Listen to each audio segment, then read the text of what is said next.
Elementary Baseball, Ibayo ang paghahanda sa darating na international tournament. Tayo po ay nagpunta sa Maris Baseball Field sa Marikina kung saan ay nagpa-practice ang Maris 10U Baseball Team. Sila ang naging champion sa nakaraang Babe Ruth Philippine Tournament na ginanap sa Clark, Pampanga.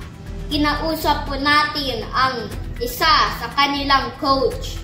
Kamusta po ang mga bata matapos silang mag-champion sa Babe Ruth Philippine Tournament at lumaban sa Indiana, USA? Yung mga players natin sa Maris, especially yung mga edad 10 pababa, malaki yung nagain nilang experience sa paglalaro at sa pag-representa ng ating bansa sa US.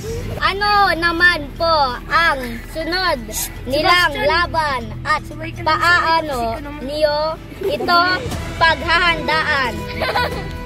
Okay, so sa ngayon meron tayong pinaghahandaan.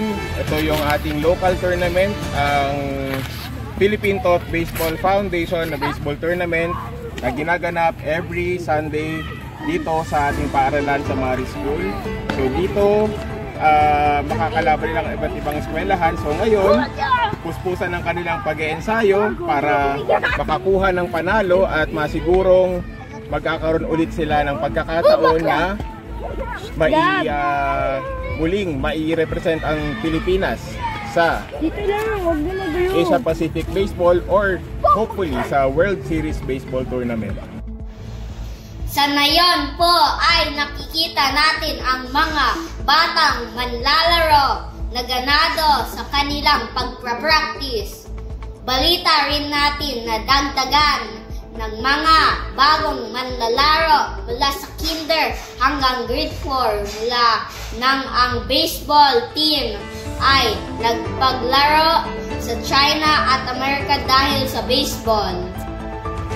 Tayo po ay lubos natutuwa na ang Maris School ay sumusuporta sa talentong sports ng mga bata at hindi lamang sa akademya. Ako po ang inyong lingkod, Inigo de la Paz, nag-uulat para sa Maris News TV.